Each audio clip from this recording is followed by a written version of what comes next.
Close to Famous, 2011, a young adult novel penned by American author Joan Bauer, introduces us to 12-year-old Foster McFee, an aspiring TV chef. Recently graduated from 6th grade, Foster embarks on a journey with her mother, Reka, fleeing from Memphis to begin anew in the quaint town of Culpepper, West Virginia. In Culpepper, Foster grapples with unresolved issues from her past, while both she and her mother come to realize that evading life's challenges is an impossibility. The novel opens with Foster and Reka hurtling down the highway, seeking refuge from Reka's abusive boyfriend, Huck, an Elvis impersonator who has just struck Reka in the eye. As they drive, a dense fog envelopes them, forcing Reka to pull the car to a stop.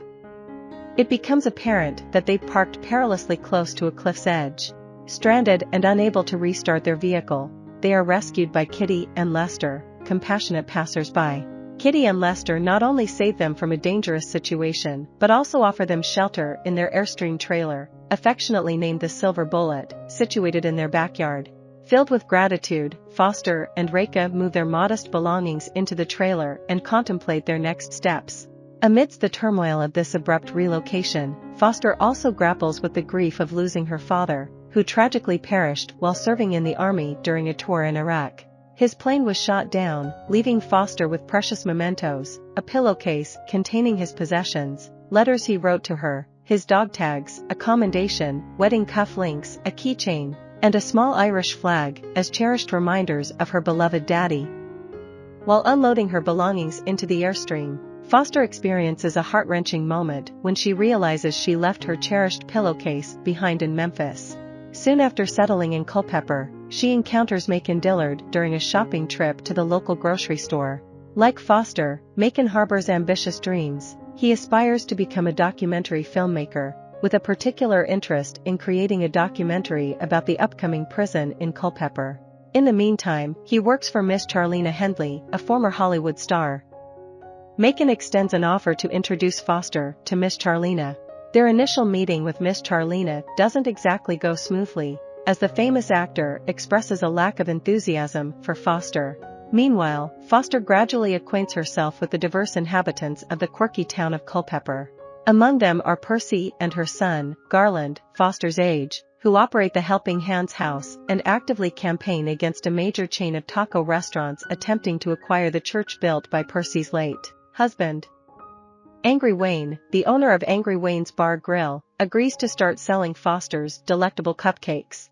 Val and her children, Pearlie and Babcock, who have sought refuge at Helping Hands after escaping Val's abusive husband, Duke, also become a part of Foster's life. Lester and Kitty embrace the role of surrogate grandparents for Foster, taking her fishing and providing a comforting sense of home. Reka secures a job at Fish Hardware, while Macon initially hires Foster as his assistant for his budding filmmaking ventures. Unfortunately, their working relationship hits a snag when Foster fails to perform one of the few tasks assigned to her, taking notes. Shortly thereafter, Macon calls in sick from his job with Miss Charlena, prompting the movie star to ask Foster to fill in for him. Foster agrees, despite their turbulent initial encounter, and Miss Charlena assigns her a list of peculiar tasks to be completed around the house.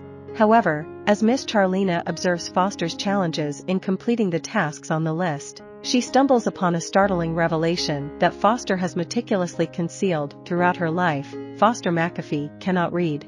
Undeterred by this revelation, Miss Charlena offers to teach Foster how to read and proposes a mutually beneficial exchange. Foster will teach her the art of baking. This unexpected connection between them becomes a source of solace amid the turbulence of Foster's existence. Macon also plays a role in Foster's journey toward literacy. He takes her to the bookmobile and encourages her to attempt reading a book about Elvis. This not only enhances her reading skills but also helps her confront her fear of Elvis Presley, a fear stemming from her past encounters with Huck. During Reka's temporary return to Memphis for business matters, she returns to Culpepper with a bruise on her arm, attributing it to a fall. Foster, however, suspects that Huck has harmed her again.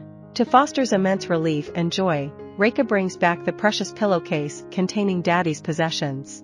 Tensions escalate in Culpepper as Foster's reading abilities progress to the point where Miss Charlena throws her a graduation celebration.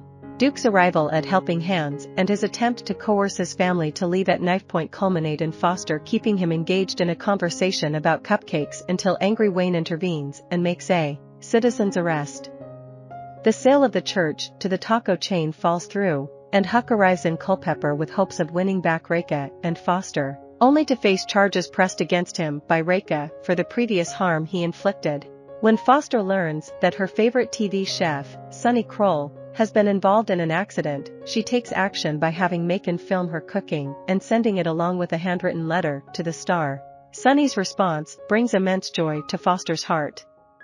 With Sonny's encouragement and the unwavering support of her newfound community, Foster dedicates herself to continue persevering and making a difference, one cupcake at a time.